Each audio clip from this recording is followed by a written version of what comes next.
ভালো করে দেখুন, ইব্রাহিম আলাইহিস সালাম উনার বিরুদ্ধে নমরুদ ষড়যন্ত্র শুরু করেছে, জুলুম যখন শুরু করেছে, এই নমরুদের পরিণতিটা কেমন হয়েছিল তাফসীর কারকগণ লম্বা ব্যাখ্যা দিয়েছেন, ইতিহাস লম্বা পরিসরে টেনেছেন। আমি ইতিহাস বলবো না, শুধু ফলাফলটা বলবো। নমরুদের শেষ পরিণতি ভালো ছিল না খারাপ ছিল? কি খারাপ? জুতার বাড়ি শুরু হয়েছে। নজরে বলেন ঠিক কিনা? এমন কি নিজেকে তো শুধু দেবতা দাবি করছি, বরং আল্লাহ রাব্বুল আলামিনকে হত্যা করার জন্য আকাশের দিকে তীর নিক্ষেপ করেছিল। জুলে বলেন ঠিক কিনা? তীর তো নিক্ষেপ করে আল্লাহরে মারবো কেন? এটা তো সম্ভবই না। নজরে বলেন ঠিক কিনা? শেষ পর্যন্ত দেখা গেল এই নমরুদের মাথার ভিতরে, মগজের ভিতরে আল্লাহ মশা ঢুকাই দিছে। তো দিছে একটা ল্যাংরা মশা ঢুকাই দিছে। আর জোরে বলেন, হসপিটালে যায়, রোগ ধরতে পারে না, ঔষধ সেবন করে, কিন্তু তার মাথা ব্যথা ভালো হয় না। জোরে বলেন ঠিক কিনা? শেষ পর্যন্ত চাকর কেয়ারটেকারের জুতার বাড়ি মাথার মধ্যে জুতা দিয়া বাড়িয়ে দেয়, একটু ভালো লাগে। যখন জুতার বাড়ি থামে আবার মশা কামড় মারে, আবার ব্যথা শুরু হয়। যতই বাড়ি দেয় জুতার বাড়ি ততই ভালো লাগে। আচ্ছা বলেন, কারু যদি জুতার বাড়ি মাথায় পড়ে ইজ্জত বাড়লো না চলে গেল? আলো জোরে বলেন। আল্লাহ রাব্বুল আলামিন বলেন, পৃথিবীর মানুষেরা রে, নমরুদ নির্যাতন করে, জুলুম করে, যেমন ভাবে তার জীবন এবং ক্ষমতা টিকিয়ে রাখতে পারে না, নিজের খাদেমের জুতার বাড়ি খায়া যেমন ভাবে এই পৃথিবী থেকে বিদায় হয়েছে, ভবিষ্যতে যদি কোনো স্বৈরাচার আর কোন শাসক যদি জুলুম করে, নমরুদের ইতিহাস থেকে শিক্ষা গ্রহণ করো, তোমাদেরও শেষ পরিণতি ভালো হবে না। বেজ্জতির মালা তোমাদের গলায় পরিয়ে দেওয়া হবে।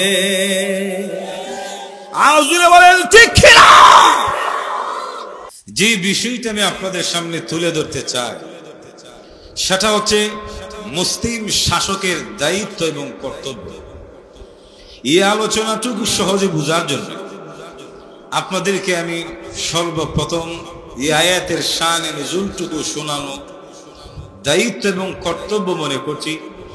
কারণ আয়াত কেন আল্লাহ নাজিল করেছে, কোন পরিপ্রেক্ষিতে নাজিল করেছে, নাজিল করার প্রেক্ষাপট এবং তার কারণ কি, এই শান নুজুল যদি আপনাদের স্মরণ থাকে, ইয়াদ থাকে, তাহলে শেষ পর্যন্ত আলোচনাটা আমার বোঝাইতে সহজ হবে, আপনারও বুঝতে সহজ হবে।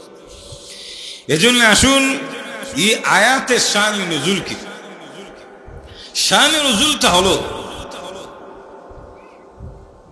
বদরের যুদ্ধে যেই সমস্ত কাফেরেরা পরাজিত হয়েছে এবং উহুদের যুদ্ধে যারা বিপর্যস্ত হয়েছিল, আল্লাহর হাবিব যখন মদিনাতে গেলেন, সেখানে আল্লাহর রসুল এবং তার সাথীদের সহ মদিনা থেকে চিরতরে ইসলাম এবং মুসলমানকে মিটিয়ে দেওয়ার জন্য ওই সমস্ত পরাজিত শক্তি, মক্কাল কাফের মুশরিক ইহুদিবাদীরা চিরতরে আল্লাহর রসুল এবং ইসলাম এবং মুসলমানকে ধ্বংস করে দেওয়ার জন্য একটা চূড়ান্ত পর্যায়ের সিদ্ধান্ত গ্রহণ করেছে।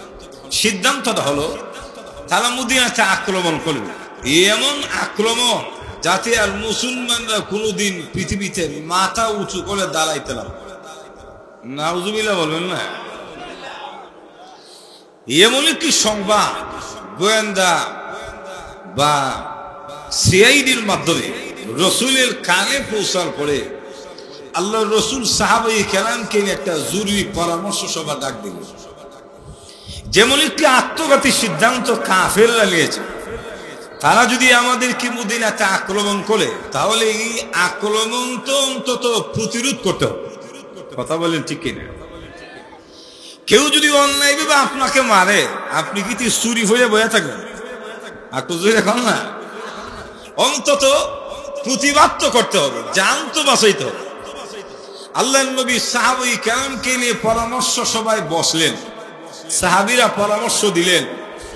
কোন কোন বর্ণনায় পাওয়া যায় এই পরামর্শ সভায় হযরত সালমান ফার্সি রাদিয়াল্লাহু তাআলা আনহুর এই পরামর্শটাকে আল্লাহ রাসূল প্রাধান্য দিয়ে একটা সিদ্ধান্তের মধ্যে উপনীত হলেন। পরামর্শটা কি এবং সিদ্ধান্তটা কি? সিদ্ধান্তটা হলো মদিনার 3 দিকে, উত্তর দিক ছাড়া পূর্ব, দক্ষিণ এবং পশ্চিম প্রান্তে বিশেষ করে খেজুর গাছ সহ বৃক্ষরাজির মাধ্যমে একটা সিকিউরিটি ছিল। ইচ্ছে করলে পূর্ব দিক থেকে হামলা করে সহজে মুসলমানদেরকে মারতে পারবে না, ইচ্ছে করলে দক্ষিণ দিক থেকে হামলা করে মদিনাতে সহজে ঢুকতে পারবে না, কিছু বাধা আছে। কিন্তু খেজুর গাছ এবং বৃক্ষরাজি ছাড়া উত্তর দিকটা ছিল একটা খালি, যেখান থেকে কাফেররা সহজে হামলা করতে পারে। এজন্য সিদ্ধান্ত নিয়েছে যে উত্তর পাশে আল্লাহর হাবিব সাহাবায়ে কেরামকে নিয়ে একটা পরিখা খনন করবে, একটা খাল খনন করবে। খালটা খনন করার সিদ্ধান্তে পৌঁছলেন। এই খালটা কিভাবে খনন করবে, তার দৈর্ঘ্য কতটুকু এবং তার প্রস্থ কতটুকু, গভীর কতটুকু, কিতাবে লেখে উত্তর প্রান্তে যে কাফেরদের আক্রমণ থেকে, হামলা থেকে নিজেদেরকে সেভ করার জন্য যে খালটা খনন করার সিদ্ধান্ত নিয়েছে, খালের দৈর্ঘ্য বা লম্ব হলো 5000 হাত। সুবহানাল্লাহ বলেন, কয় হাত? 5000 হাত লম্বা। আর প্রস্থ হইল, ফাঁস হইল 9 হাত, আর গভীর হইল 7 হাত। তাহলে 5000 হাত পর্যন্ত লম্বা আর 7 হাত গভীর, 9 হাত প্রশস্ত। এই খালটা খনন করাটা মনে হয় একবারে সহজ কাম। একটু জোরে এখন না, রাসূলের যুগে তো এমন পাওয়ার টিলার ছিল না, বিকু ছিল না। এখন তো বিকু লাগায় ইকু বানায়লা। আমরা আসতে করেন ঠিক কিনা? যেই কাজটা অন্তত শত শত মানুষ করতে সময় লাগতো, শ্রমিক লাগতো, এখন দেখা যায় একজন ড্রাইভার বিকু দিয়া অতি সহজে অল্প সময়ে খাল খনন করে। একটু জোরে খান। এজন্য আল্লাহর নবী সাহাবায়ে কেরামকে খাল খনন করার দায়িত্ব দিলেন এবং জায়গা বন্টন করে দিলেন। কিভাবে?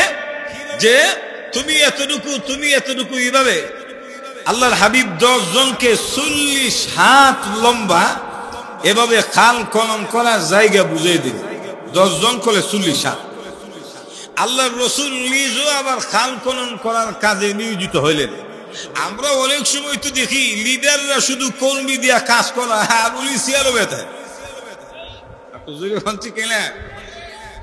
এই যে কিছুদিন আগে বা প্রায় সবই নির্বাচনের সময় বলেন, দেশে যখন আন্দোলন হয়, অন্তত ইসলামী মঞ্চের নেতৃবৃন্দ ছাড়া অন্যান্য দলীয় নেতারা অন্তত আন্দোলনে থাকে না, নেতা কর্মী সিয়ালে থাকে, ময়দানে কর্মীরা জীবন দেয়। এখন ঠিক না? কিন্তু পরীক্ষা এই খান খনন করার দায়িত্ব শুধু রাসূল সাহাবীরা দেয় না, নিজেও নামছে। সুবহানাল্লাহ বলবেন না? কিন্তু সাহাবীরা খান খনন করতেছে, এরই মধ্যে দেখা যায় একটা জায়গায় একটা বিরাট বড় প্রস্তর বা পাথর পড়ে গেছে, যার কারণে পাথরটা খনন করা খাটা একবারে সম্ভব হইতেছে। সাহাবায়ে কেরাম এই পরীক্ষা বা খান খনন করার প্রথম যে পরামর্শদাতা সালমান ফার্সি রাদিয়াল্লাহু তাআলা আনহু, তার শরণাপন্ন হইলেন। যে অবস্থায় বিশাল বড় পাথর, এটা কেমনে খনন করবো? এইভাবে উনার শরণাপন্ন হলে সালমান ফার্সি রাদিয়াল্লাহু তাআলা আনহু আল্লাহর হাবিব রাহমাতুল লিল আলামিনের কাছে গিয়ে বললেন, হুজুর এই যে দায়িত্ব দিলেন খাল খনন করার জন্য, উমুকের বন্টনের মধ্যে পাথর পড়ে গেছে, ইয়া রাসূলুল্লাহ এই পাথরটা খনন করা, এর ছিদ্র করা তো সম্ভব হচ্ছে না, একটু সুদৃষ্টি কামনা করি। আল্লাহর রাসূল তার প্রস্তাব শোনার পরে রাসূল নিজেই কুদাল নিয়ে পাথরের সামনে হাজির হয়ে গেল। আচ্ছা বলেন, রাসূলের গায়ে শক্তি কম না বেশি? আরো আসতে বলেন, মহিলারা শুনে নেব। হাজার হাজার আলেমের উস্তাদ, আমার মুরব্বী, আমার পীর সাহেব শাইখুল হাদিস আল্লামা আব্দুল কুদ্দুস সাহেব দামাত বারকাতুম উপস্থিত আছেন। আল্লাহর রসুলের গায়ে আল্লাহ 4000 যুবকের শক্তি দান করেছেন। এখন 4000 শক্তি যার গায়ে আছে, আল্লাহর রসুল উনি যদি পাথরের আঘাত করে, পাথরের অস্তিত্ব থাকবো তো? হাঁটু জোরে মানে তাছাড়াও তো রসুলের পক্ষে আল্লাহর কুদরতি শক্তি কাজ করে। মজুর এখন ঠিক না, রসুল গিয়া পাথরে আঘাত করলে 4000 যুবকের শক্তির লুট, পাথরে যখন রসুল কুদাল দিয়া আঘাত করলেন, দেখা গেল রসুলের আঘাতে পাথর দ্বিখণ্ডিত হয়ে গেছে। তো লক্ষ্য করে দেখে এই পাথরের মধ্যে রসুল আঘাত করার সময় 3টা স্ফুলিঙ্গ বা আগুনের লুক্কা, আমাদের আঞ্চলিক ভাষায় যেটা আগুনের লুক্কা বুঝবেন, আংরার মতো বুঝেন না, লুক্কা স্ফুলিঙ্গ, এই যে সহজে বুঝবেন। পাথরে আঘাত করলে, লোহার মধ্যে আঘাত করলে অথবা ওয়ার্কশপের মধ্যে গেলে যখন দেখবেন তো মেশিন দিয়ে রড কাটে না, তো এমন ভাবে ফুটা ফুটা ফুটা ফুটা আগুনের লুক্কা বেরোনি, এমন ভাবে আগুনের স্ফুলিঙ্গ বের হয়েছে। তো প্রথম আঘাতের সময় যখন আগুনের স্ফুলিঙ্গ বের হলো, আল্লাহর রসুল তখন বললেন, ও সাহাবীরা, এই আগুনের স্ফুলিঙ্গের দ্বারা আল্লাহ রাব্বুল আলামিন আমাকে হীরা এবং পারস্যের রাজ প্রাসাদ দেখিয়ে দিয়েছেন।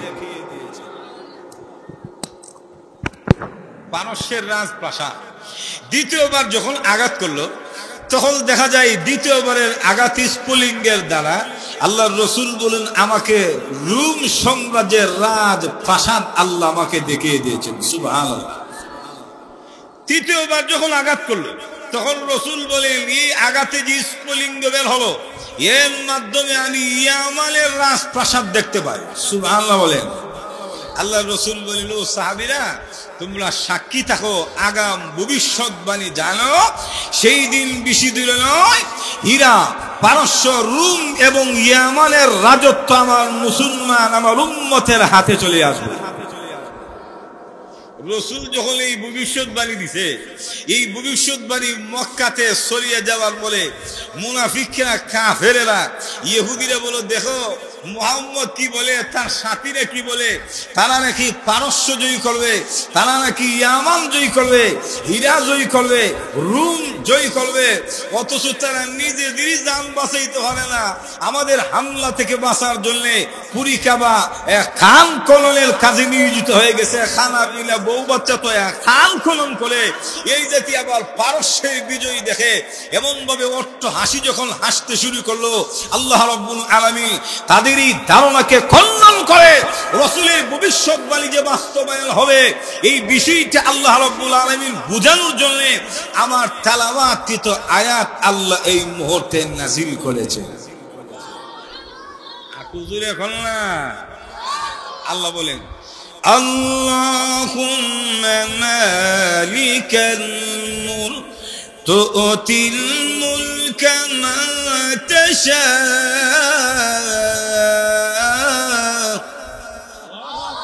হে রাসূল, কুলিল্লাহুম্মা মালিকাল মুলক, আপনি তাদেরকে জানিয়ে দিন, আপনি বলুন, হে আল্লাহ, আপনি সার্বভৌমত্বের মালিক, আপনি রাজত্বের মালিক। তুতিল মুলকা মান তাশা, আপনি যাকে চান তাকে রাজত্ব দান করেন। ওয়া তানজুল মুলকা মিম্মান তাশা, আপনি যার ক্ষেত্রে চান তার হাত থেকে শাসন ক্ষমতা ছিনিয়ে নেন, তাকে বেইজ্জতি আর লাঞ্ছিত করে অপদস্থের মালা গলায় পরিয়ে দেশ থেকে বিদায় করে। তাহলে বলেন তো দেখি, এই ক্ষমতা দেওয়ার মালিক কে? এটা মুসলমানদের ঈমান আকীদা, বিশ্বাস করতে হবে। জুলে বলেন ঠিক কিনা? আমরা অনেক সময় মনে করি জনগণ বেশি থাকলে শাসন ক্ষমতা পাওয়া যায়। মজুর এখন ঠিক কিনা? এমন আছে না নাই? অনেকে মনে করে অস্ত্র ঠেকাইতে পারলে শাসন ক্ষমতা দলে রাখা যায়, কিন্তু বিগত দিনে প্রমাণ হয়েছে জনগণের শক্তি আর কেনাল অস্ত্র ব্যবহার করো, ক্ষমতায় থাকা যায় না যদি আল্লাহ ক্ষমতায় কাউকে না রাখে। বলেন ঠিক কিনা? এ কথাটা আল্লাহ তুলে ধরেছেন, আল্লাহুম্মা মালিকাল মুলক তুতিল মুলকা মান তাশা ওয়া তানজিউল মুলকা মিম্মান তাশা ওয়া তুইজ্জু মান তাশা ওয়া তুযিল্লু মান তাশা। আল্লাহ আপনি যাকে চান সম্মানিত করেন, আপনি যাকে চান আপনি বেইজ্জতি করেন। বিয়াদিকাল খাইর, সমস্ত কল্যাণ আল্লাহ আপনার হাতে। জুড়ে বলেন ঠিক কিনা? সমস্ত কল্যাণ কার হাতে? সমস্ত বিষয়ে ক্ষমতা কার? এই কথা আল্লাহ বলেন, ইন্নাকা আলা কুল্লি শাইইন কাদির।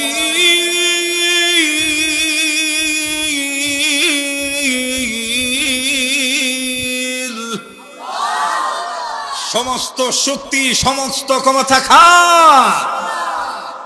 এজন্য আল্লাহ যেহেতু কাউকে রাজত্ব দান করেন, আল্লাহ যেহেতু কাউকে ক্ষমতা দান করেন, এজন্য ক্ষমতা পাওয়ার পরে অহংকার করা যাবে না, আত্মগরিমা করা যাবে না, মানুষের উপর জুলুম অত্যাচার নিপীড়ন চালানো যাবে না। জুড়ে বলেন ঠিক কিনা? আরো জুড়ে বলেন ঠিক কিনা? কারণ আল্লাহ ক্ষমতা দেওয়ার পরে কেউ যদি জুলুম করে, কেউ যদি সীমা লঙ্ঘন করে, সেই ক্ষমতাতে আল্লাহ রাখেন না, কারণ আল্লাহ সীমা লঙ্ঘনকারীকে পছন্দ করে না। এটা আমার কথা না, আল্লাহ কুরআনে বলছেন। বলবো? একটু জোরে বলেন, ইন্নাল্লাহা লা ইউহিব্বুল মু'তাদিন।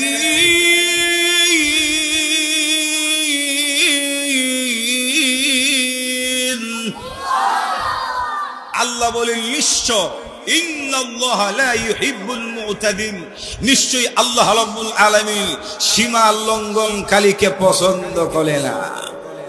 আরো জোরে বলেন, ইন্নাল্লাহা লা ইউহিব্বুল যালিমিন।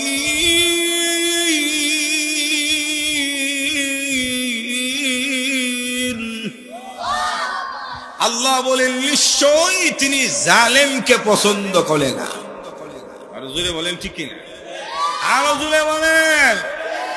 তো অনেক সময় আমাদের ধারণা খারাপ হয়ে যায় যে আল্লাহ জালেম পছন্দ করে না, কিন্তু দেখা যায় জালেমের বিরুদ্ধে তো বদদুয়া করার হলো, বদদুয়া তো দলে না। জোরে বলেন ঠিক কিনা? আমরা চাই তাড়াতাড়ি ধরে লইতো, কিন্তু না, আল্লাহ বলেন না, ওয়ালা তাহসাবান্নাল্লাহা গাফিলান আম্মা ইয়ামালুজ জালিমুন। আল্লাহ রাব্বুল আলামিন বলেন, লা তাহসাবান্নাল্লাহা গাফিলান আম্মা ইয়ামালুজ জালিমুন। হে রাসূল, আপনি ধারণা করবেন না, হে বিশ্ববাসী তোমরা এই কথা ধারণা করো না যে জালেমরা যা করে এই বিষয়ে আল্লাহ গাফেল, আল্লাহ জানেন না, এমন ধারণা করবে না। ইন্নামা লিয়াখিরু লিয়াউমিন তাশখাসু ফীহিল আবসার। কেবলমাত্র আল্লাহ রাব্বুল আলামিন জালেমদেরকে কিছু সময় সাথ দিয়া থাকেন, কিন্তু যেদিন ধরেন তখন জমিনে পা রাখার ক্ষমতা আল্লাহ দেন না। আরো জোরে বলেন ঠিক কিনা? জমিনে খাও লাগবার সময় নাই। জোরে বলেন ঠিক কিনা? তলব করে দেখেন, এখানে আল্লাহ রাব্বুল আলামিন বলেছেন ইন্নামা ইউআখিরুল ইয়াউমিন। ইয়াউমিন দ্বারা যদিও পরকালের কথা আল্লাহ বুঝিয়েছেন, কিন্তু রাসূলের হাদিসের মধ্যে এসেছে হযরত আবু বকর সিদ্দিক রাদিয়াল্লাহু তাআলা তিনি বলেন, আল্লাহর হাবিব বলেছেন জালেমদের বিচার পরকালে করলেও পরকালের শাস্তির পাশাপাশি আল্লাহ রাব্বুল আলামিন দুনিয়াতে করেন। কারণ রাসূল বলেছেন দুইটা পাপের শাস্তি আল্লাহ দুনিয়াতে দেন। এর মধ্যে একটা হলো আত্মীয়তার সম্পর্ক ছিন্নকারী। আমাদের সমাজে আত্মীয়তার সম্পর্ক ছিন্নকারী আছে না নাই? আরো জুড়ে বলেন। দুই নম্বরে রাসূল বলেন জুলুম, যারা জুলুম করে পরকালে তো তাদের শাস্তি থাকবেই, বরং দুনিয়া তো আল্লাহ রাব্বুল আলামিন জালেমের বিচার করেন। জুলুম কখনো দুনিয়ার শাস্তি থেকে রেহাই পাবেও। পৃথিবীর ইতিহাস খুঁজলে দেখা যায় কয়েকজন স্বৈরা শাসক বা জালেম, যাদের মধ্যে একজন ছিল মিস্টার নমরুদ। নজরুল বলেন ঠিক কিনা?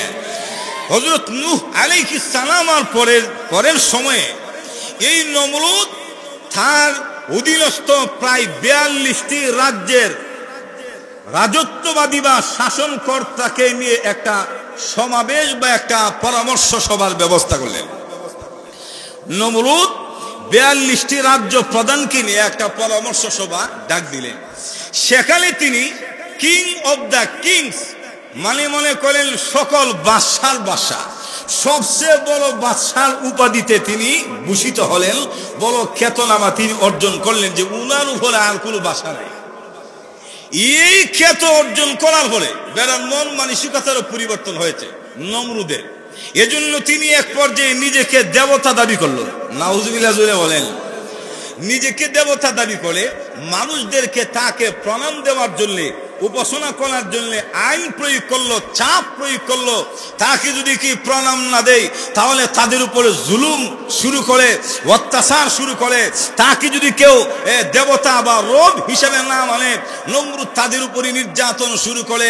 এমতো অবস্থায় আল্লাহ রাব্বুল আলামিনের পয়গম্বর জাতির পিতা হযরত ইব্রাহিম আলাইহিস সালাম উনি তখন নমরুদের কাছে গিয়ে বললেন, হে নমরুদ, তুমি যা শুরু করেছো তাওহীদের বিরুদ্ধে, তুমি যে যুদ্ধ শুরু করেছো এটা তো কখনো কাম্য নয়, উচিত নয়। তুমি নিজেকে দেবতা দাবি করবে কেন? গোটা পৃথিবীর রাজত্ব এবং ইবাদত পাওয়ার মতো যোগ্য হল আল্লাহ। আল্লাহকে গোলামি করতে হবে। তোমার সামনে প্রণাম বা তোমাকে রব হিসেবে স্বীকৃতি দেওয়া যাবে না। জুড়ে বলেন ঠিক কিনা? কিন্তু দেখা গেল হযরত ইব্রাহিম আলাইহিস সালাম তিনি যখন প্রতিবাদ শুরু করছে, নমরুদ তখন ইব্রাহিম আলাইহিস সালামের বিরুদ্ধে লাগছে। আপনারা জানেন তাফসীরের কিতাবে অথবা মুফাসসিরিন কেরামের কাছ থেকে শুনছেন আল্লাহর পয়গম্বর ইব্রাহিম আলাইহিস সালাম এই তাওহীদ প্রতিষ্ঠা করার জন্য, নমরুদের বিরুদ্ধে প্রতিবাদ করার জন্য কত যে নির্যাতন শুরু হয়েছে। আগুনও তো দিছি, আগুনে দেওয়ার আগে হযরত ইব্রাহিম আলাইহিস সালামকে অন্যায়ের প্রতিবাদ করার কারণে, জুলুমের বিরুদ্ধে প্রতিবাদ করার কারণে আল্লাহর পয়গম্বরকে গর্তের ভিতরে একটা রয়্যাল বেঙ্গল টাইগার বা বাঘের সামনে রেখে দিয়েছে। এখন বলেন, কোন মানুষকে যদি বাঘের সামনে রাখে, বাঘ কি তা দেখে সুমা দিব না? আপনাদের আওয়াজ বুঝলো, শাহবসুরের মানুষের সুমা দিব। বাঘ যদি দেখে যে কোন মানুষ তার সামনে, তাহলে তুই শ্বশুর বাড়ির ফুলাও কুরমা মনে করবো। মজুর এখন ঠিক না। কিন্তু লক্ষ্য করে দেখুন, আল্লাহর নবী হযরত ইব্রাহিম আলাইহিস সালামকে যখন গর্তের ভিতরে রেখে দিয়েছে, বাঘ আল্লাহর নবীকে আক্রমণ করে না, হামলা করে না, আল্লাহর পয়গম্বরের উপরে কোনো আঘাত করে না। ঐতিহাসিকগণ লেখেন, বাঘ হযরত ইব্রাহিম আলাইহিস সালামের চতুর্দিকে ঘুরে আর আল্লাহর পয়গম্বরের কদমে চুমা খাইতে শুরু করেছে। আকুজুরে কোন না নমরুদ এমন দৃশ্য দেখার পরে আশ্চর্যান্বিত হয়ে গেল। ইব্রাহিম তো সাধারণ কোনো মানুষ না, বড় জাদুঘর, বাঘকে জাদু করে ফেলে। নাউজুবিল্লাহ বলবেন না? বাঘকে জাদু করে নাই। মাল্লাহুল মাওলা ফালাহুল কুল, আল্লাহর জন্য যেই ব্যক্তি হয়ে যায় গোটা মাখলুকে মহান আল্লাহ তার কাদেম বানায়া দেয়। একটু জোরে বলেন না সুবহানাল্লাহ। ভালো করে দেখুন, বাঘ ইব্রাহিম নবীকে আঘাত করে চম্বল করে গুড়ে গুড়ে ইব্রাহিম আলাইহিস সালামের পায়ের মধ্যে, কদমের মধ্যে চুম্বন করে লেজ নাড়ায়, এবং ভাবে লেজ নাড়াইয়া আল্লাহর পয়গম্বরের সামনে আত্মসমর্পণ করেছে। নমরুদ বুঝতে পেরেছে বাঘ ইব্রাহিমকে হামলা করবে না, আঘাত করবে না। সেখান থেকে তুলে বিশাল বড় অগ্নিকুণ্ডের ভেতরে নিক্ষেপ করে দিয়েছে।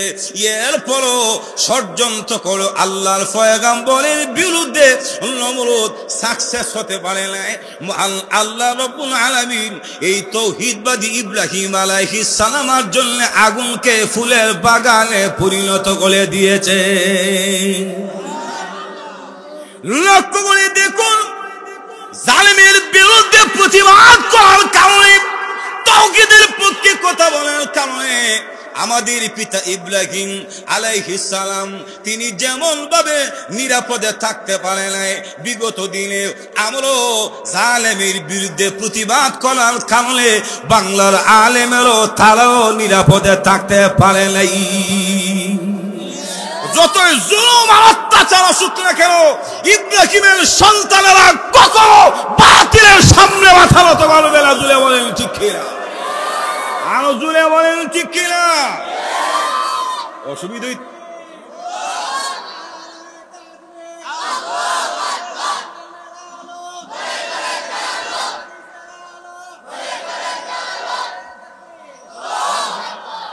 ভালো করে দেখুন, ইব্রাহিম আলাইহিস সালাম উনার বিরুদ্ধে নমরুদ ষড়যন্ত্র শুরু করেছে, জুলুম যখন শুরু করেছে, এই নমরুদের পরিণতিটা কেমন হয়েছিল তাফসীর কারকগণ লম্বা ব্যাখ্যা দিয়েছেন, ইতিহাস লম্বা পরিসরে টেনেছেন। আমি ইতিহাস বলবো না, শুধু ফলাফলটা বলবো। নমরুদের শেষ পরিণতি ভালো ছিল না খারাপ ছিল? কি খারাপ? জুতার বাড়ি শুরু হয়েছে। নজরে বলেন ঠিক কিনা? এমন কি নিজেকে তো শুধু দেবতা দাবি করছি, বরং আল্লাহ রাব্বুল আলামিনকে হত্যা করার জন্য আকাশের দিকে তীর নিক্ষেপ করেছিল। জুলে বলেন ঠিক কিনা? তীর তো নিক্ষেপ করে আল্লাহরে মারবো কেন? এটা তো সম্ভবই না। মজুরে বলেন ঠিক কিনা?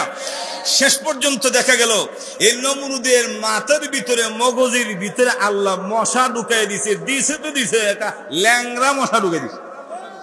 আর জোরে বলেন, হসপিটালে যায়, রোগ ধরতে পারে না, ঔষধ সেবন করে, কিন্তু তার মাথা ব্যথা ভালো হয় না। জোরে বলেন ঠিক কিনা? শেষ পর্যন্ত চাকর কেয়ারটেকারের জুতার বাড়ি মাথার মধ্যে জুতা দিয়া বাড়িয়ে দেয়, একটু ভালো লাগে। যখন জুতার বাড়ি থামে, আবার মশা কামড় মারে, আবার ব্যথা শুরু হয়। যতই বাড়ি দেয় জুতার বাড়ি, ততই ভালো লাগে। আচ্ছা বলেন, কারু যদি জুতার বাড়ি মাথায় পড়ে ইজ্জত বাড়লো না চলে গেল? আরো জোরে বলেন।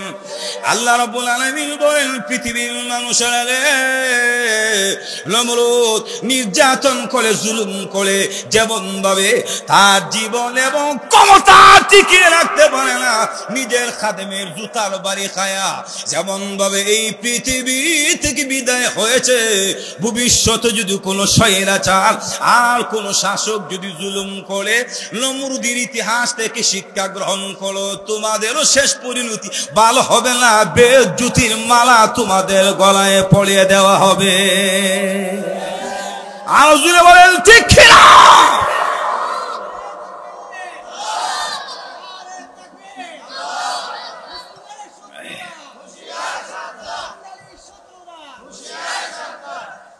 এটা হলো পৃথিবীর ইতিহাসে সর্বপ্রথম স্বৈরা শাসক মিস্টার নমরুদ। জুড়ে বলেন ঠিক কিনা? দুই নম্বরে আরেকজন আছে সবচেয়ে বেশি আলোচিত, যার নাম হলো ফেরাউন। জোরে বলেন ঠিক কিনা? এই ফেরাউন হযরত মূসা আলাইহিস সালাম উনার উপরে জুলুম আর নির্যাতন করেছে, কম করে নাই। জোরে বলেন ঠিক কিনা? এই ফেরাউন এত পরিমাণ জুলুম আর নির্যাতন করেছে, আল্লাহু আকবার। এই ফেরাউনের বিরুদ্ধে অবস্থান নেওয়ার কারণে মূসা আলাইহিস সালাম এবং তার উম্মতরা পর্যন্ত নিরাপদে থাকতে পারে নাই। কথা বলেন ঠিক কিনা? শেষ পর্যন্ত এই ফেরাউন নিজেকে রব বলে দাবি করেছে। ফাহাশারা ফানাদা ফাকালা আনা রাব্বুকুমুল আলা। মানুষকে সমবেত করেছে, সমবেত জমায়েত করার পরে তখন বলে আনা রাব্বুকুমুল আলা, আমাকে তোমরা রব বলে স্বীকৃতি দাও। আচ্ছা বলুন তো দেখি, আমাদের রবকে? আরো জোরে বলেন। এই রবকে, নিজেকে রব স্বীকৃতি দেওয়ার জন্য মানুষের কাছে ঘোষণা দেওয়ার আগে ফেরাউন তখন হামানের কাছ থেকে পরামর্শ নিল। হামান যখন বলল যে আপনি নিজেকে রব বলে স্বীকৃতি দেন, আপনি রব বলে দাবি করেন, মানুষকে বলেন আপনাকে রব হিসেবে মেনে নেওয়ার জন্য, তখন ফেরাউন বলেছিল, দেখ আমি যদি এইভাবে নিজেকে রব বলে দাবি করি তাহলে দেশের জনগণ আমাকে মেনে নিবে না, কারণ রব হওয়ার মতো যে কোয়ালিটি, যে সিফত, যে বৈশিষ্ট্যের প্রয়োজন আমার মধ্যে নাই। তখন হামান কয়েকটা পরামর্শ দিয়েছিল, এর মধ্যে একটা পরামর্শ ছিল, হে ফেরাউন, আপনি নিজেকে রব দাবি করার ফলে মানুষ আপনাকে সহজে মেনে নেওয়ার কৌশল পদ্ধতি পরামর্শ আমার কাছে আছে। বলে কি? 1 নম্বর পরামর্শ হলো, এই দেশের মধ্যে যত ধর্মীয় প্রতিষ্ঠান আছে, যত মক্তব আছে, সবগুলিকে বন্ধ করে দেন। আলিম ওলামাদেরকে পৃথিবী থেকে বিদায় করে দেন, কতল করে দেন। যখন এই দেশের মধ্যে ধর্মীয় শিক্ষা থাকবে না, ইসলামী সংস্কৃতি থাকবে না, ইসলামী শিক্ষা থাকবে না, মক্তব থাকবে না, তখন জনগণ আল্লাহ এবং তার গোলামের মাঝে পার্থক্য করার মতো কোনো জ্ঞান যখন থাকবে না, তখন আপনি যা বলবেন জনগণ তাই মেনে নেবে। মজুরে বলেন ঠিক কিনা? আপনি অন্ধকারে হাঁটতে গেলে টর্চ লাইটের আলোর দরকার আছে না নাই? আরো জোরে বলেন। আলো থাকলে রাস্তা চেনা যায়। ঠিক তেমনি ভাবে আল ইলমু নূরুন, ইলম হলো, ধর্মীয় জ্ঞান হলো একটা আলো, টর্চ লাইট। এই টর্চ লাইট ইলম যাদের কাছে আছে তারা কুফর এবং তাওহীদের মধ্যে পার্থক্য করতে পারে। যাদের কাছে ইলম নাই, কোরআন সুন্নাহর জ্ঞান নাই, তারা কুফর এবং তাওহীদের মধ্যে পার্থক্য করতে পারে না। তো ফেরাউন চিন্তা করলো, কথা বাস্তব, এই দেশে যখন ধর্মীয় শিক্ষা থাকবে না, তখন সহজে এই দেশের মানুষ আমাকে রব হিসেবে মেনে নিবে। এজন্য ফেরাউন ধর্মীয় শিক্ষা ব্যবস্থা ধ্বংস করে দিয়েছে, মাদ্রাসা শিক্ষা ব্যবস্থা ধ্বংস করে দিয়েছে। এই ফেরাউন যেই পথে হেঁটেছিল, বিগত দিনে বাংলাদেশের শাসক একই পথে হেঁটেছিল। কথা বলেন ঠিক কিনা? কারণ স্বাধীনতার পরে বাংলাদেশের শিক্ষা সিলেবাসে যেই পরিমাণ ষড়যন্ত্র হয়েছে, নাস্তিকবাদী, কুফরি এবং হিন্দুয়ালি যে কম ঢুকিয়েছে, স্বাধীনতার পরে বিগত দিনে কোন সরকার এই মুসলমানের সিলেবাসে এমন ভাবে হাত দেয় নাই। কথা বলেন ঠিক কিনা? কারণ ফেরাউন যেমন ভাবছে, তাওহীদের শিক্ষা না থাকলে, ইসলামী শিক্ষা না থাকে, ধর্মীয় শিক্ষা না থাকলে আমি রব বলে ঘোষণা দিলে মানবে। বাস্তবিক যখন তিনি মাদ্রাসা শিক্ষা বন্ধ করে নিজেকে বলল আনা রব্বুকুমুল আলা, জনগণকে আপনি রব হিসেবে বালা। জোরে বলেন ঠিক কিনা? হ্যাঁ। তাহলে বিগত দিনে আমাদের দেশের শিক্ষা সিলেবাসের কি হইল? মুসলমানদের ছেলেরা যেখানে অন্তত মাদ্রাসা ছাড়া কলেজ, ভার্সিটি, হাই স্কুলে পড়ে, প্রাইমারি থেকে নিয়ে যত ধর্মীয় সিলেবাস ছিল, সব দিন মধ্যে ষড়যন্ত্র করে এই হিন্দুয়ানি এজেন্ডা বাস্তবায়ন করার জন্য হিন্দুদের শিক্ষা সংস্কৃতি এবং কুফরি শিক্ষা সংস্কৃতি আমাদের ধর্মীয় সিলেবাসে ঢুকানো হয়েছিল। কথা বলেন ঠিক কিনা? উদ্দেশ্য এটাই ছিল, যখন এই দেশের কলেজ, ভার্সিটির ছেলেরা ধর্মীয় শিক্ষায় শিক্ষিত হবে না, যখন মাদ্রাসা শিক্ষা থাকবে না, এজন্যই কথায় কথায় মাদ্রাসা শিক্ষাকে জঙ্গি বলেছে। কথা বলেন ঠিক কিনা? কওমি মাদ্রাসায় জঙ্গি, কওমি মাদ্রাসায় অস্ত্র, কওমি মাদ্রাসায় চুরি পাওয়া যায়। আমরা তখন বুঝতাম না, এখন বুঝেছি কেন আমাদের মাদ্রাসার বিরুদ্ধে জঙ্গি চেক দিয়েছিল, কেন শিক্ষা সিলেবাসে হাত দিয়েছিল। এর একটাই কারণ, ফেরাউন যেমন ভাবে নিজের আমিত্ব, নিজেকে রব বলে মানুষ মেনে নেওয়ার পথে হেঁটেছিল, বিগত দিনের সরকারও ভারতের এজেন্ডা বাস্তবায়ন করার পথে হেঁটেছিল। কথা বলেন ঠিক কিনা?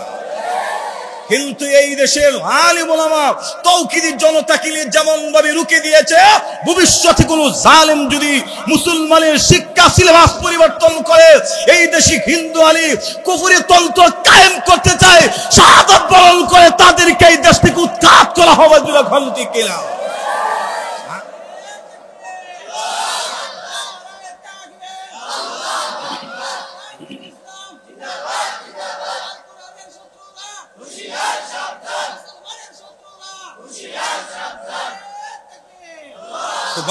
লক্ষ্য করে দেখেন, ফেরাউনের জুলুমের প্রতিবাদ করেছিল আল্লাহর পয়গম্বর হযরত মূসা আলাইহিস সালাম। কথা বলেন ঠিক কিনা? শেষ পর্যন্ত তার জুলুমের মাত্রা এত বেশি ছিল, আল্লাহ রাব্বুল আলামিন বললেন, হে মূসা, আর এখানে থাকার দরকার নাই, তোমার দল বললিয়া দেশ ছেড়ে দাও। গেল, দেশ ছেড়ারও যখন রওনা দিল, হাঁটতে হাঁটতে বহুদূর যাওয়ার পরে দেখে নীল নদ, বিশাল বড় এক নদী। এখন নদী কিভাবে পাড়ি দিবে? আল্লাহ বলে, তোমার হাতের লাঠি দিয়ে আঘাত করো, রাস্তা হয়ে যাবে। একটু জোরে এখন না, রাস্তা তো ঠিকই হয়েছে। আমি ইতিহাস বলবো না, শুধু বাস্তবতা আমি বুঝানোর জন্য বলছি। মূসা আলাইহিস সালাম তার বাহিনী দিয়ে রাস্তা পাড়ি দিল, কিন্তু ফেরাউন তার দলবল নিয়ে যখন নদীর মধ্যস্থলে গেল, রাস্তা পাড়ি দিতে পারছেনি। একটু জোরে এখন।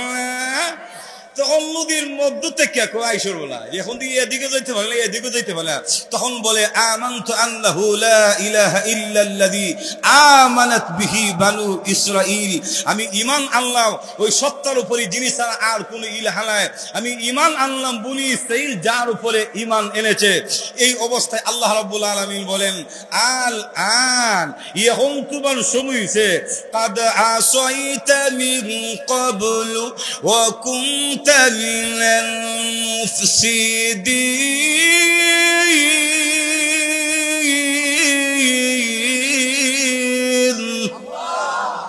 এ ফেরাউন, ইতিপূর্বে তুমি সন্ত্রাসী ছিলে, এখন সিবার মধ্যে হয়ে আমারে রব বলে স্বীকৃতি দাও।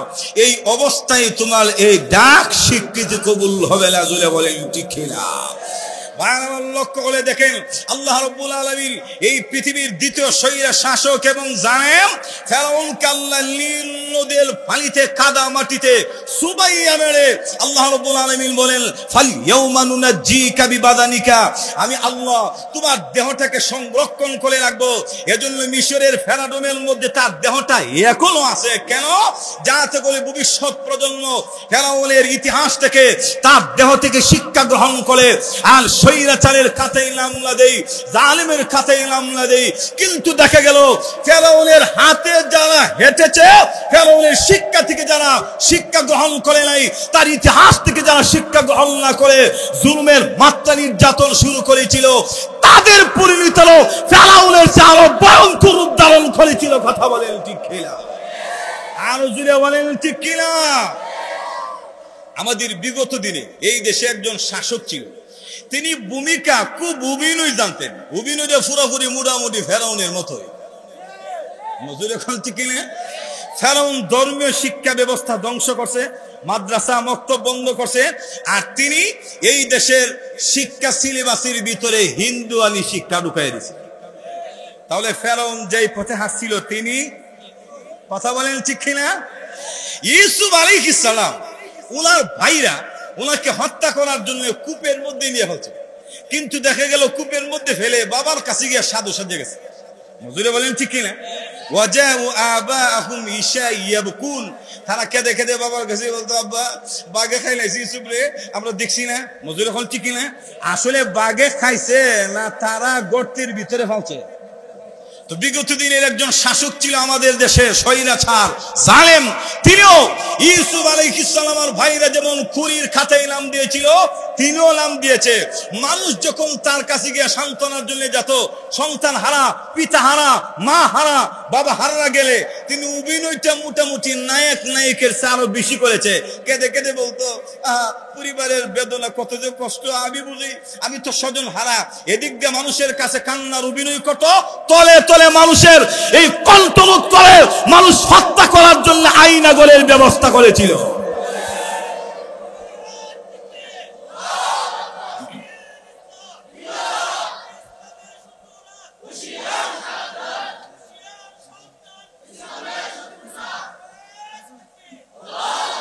তো ভাইরা আমার অসুবিধা হইতেছে না তো? আপনারা জানেন আলোচিত আইনাগর কাকে বলে? জোরে বলেন ঠিক কিনা? কত পরিবার স্ত্রী তার স্বামীর খবর জানতো না, কত স্বামী তার স্ত্রীর খবর জানতো না। কথা বলেন ঠিক কিনা?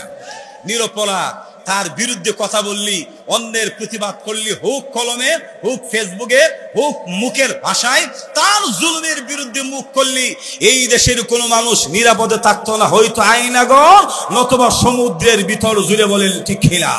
কিন্তু তার জানা ছিল না ফেরাউন এবং নমরুদ যেমন ভাবে টিকতে পারে নাই, তিনিও টিকতে পারেননি।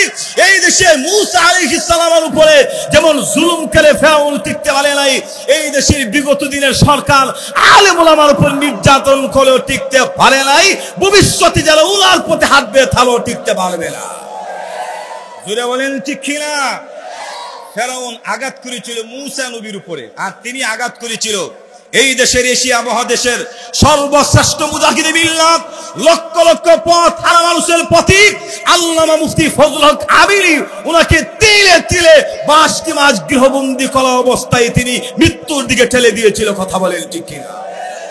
এই দেশের লক্ষ লক্ষ মানুষের হৃদয়ের স্পন্দন, জামাত ইসলামীর নাইবে আমির তাফসীর কোরআন মাহফিলে যার জনসমুদ্রে পরিণত হতো, ওনাকে 13টি বছর পর্যন্ত জেলের ভিতরে রেখে শেষ পর্যন্ত ইনজেকশনের মাধ্যমে তাকে শাহাদাতের দিকে ঠেলে দিয়েছে। কথা বলেন ঠিক কিনা?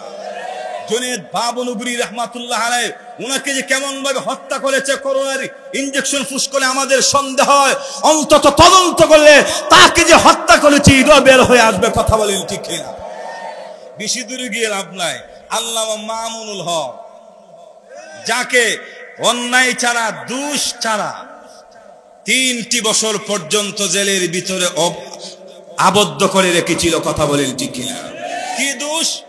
এই দেশের নেতা নেত্রীরা পরকিয়া করলে দোষ হয় না, বিন্দেশি গিয়ে ক্লাবের ভিতরে রাতের রাত কাটাইলে দোষ হয় না, আলেম ওলামা নিজের স্ত্রী নিয়ে যদি কোনো জায়গায় যায় দোষ হয়ে যায়।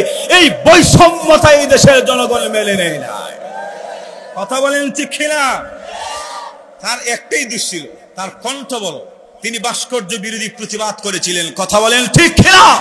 তিনি ইসলামের শক্তিকে বুলন্দিত করার জন্য আওয়াজ তুলেন, এটি তার দোষ, এছাড়া আর কোনো তার দোষ ছিল না। কথা বলেন ঠিক কিনা? ব্রাহ্মণবাড়িয়া সহ এই দেশের হাজার হাজার আলেম এবং তৌহিদি জনতা অন্যায় ছাড়া কারাবরণ করতে হয়েছে, এটা বিগত সরকারের আমলে। জুড়ে বলেন ঠিক কিনা? কিন্তু শেষ পরিণতিটা কি হয়েছে?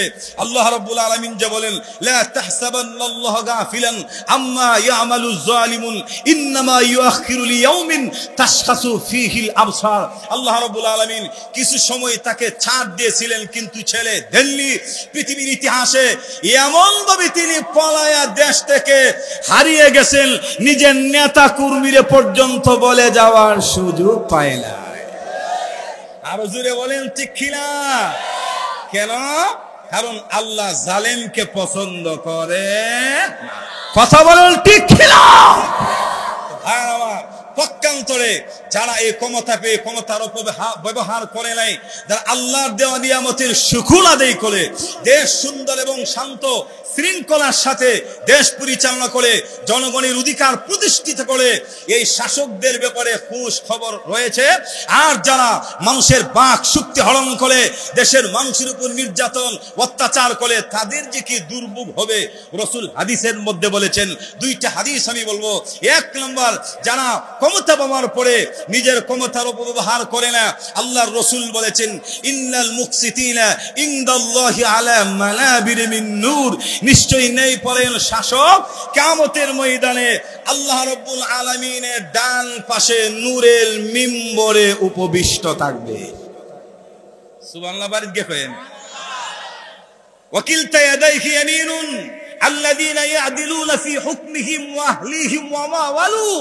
আল্লাহর রাসূল বলেছেন, যারা ক্ষমতা পাওয়ার পরে নিজের ক্ষমতা অনুযায়ী, মেম্বার তার মেম্বারের ক্ষমতা অনুযায়ী, চেয়ারম্যান তার চেয়ারম্যানের ক্ষমতা অনুযায়ী, এমপি তার এমপির ক্ষমতা অনুযায়ী, মন্ত্রী তার মন্ত্রীর ক্ষমতা অনুযায়ী, প্রধানমন্ত্রী তার প্রধানমন্ত্রীর ক্ষমতা অনুযায়ী, রাষ্ট্রপতি তার রাষ্ট্রপতির ক্ষমতা অনুযায়ী যদি জনগণের উপরে সে জুলুম না করে, তাদের অধিকার প্রতিষ্ঠিত করে, তাদের ন্যায্য পাওনা যদি পরিশোধ করে, আল্লাহর রাসূল বলেছেন, ইন্নাল মুকসিতিনা ইনদাল্লাহ আলা মানাবির মিন নূর, কিয়ামতের ময়দানে আল্লাহর ডান পাশে নূরের মিম্বরে তারা উপবিষ্ট থাকবে। সুবহানাল্লাহ।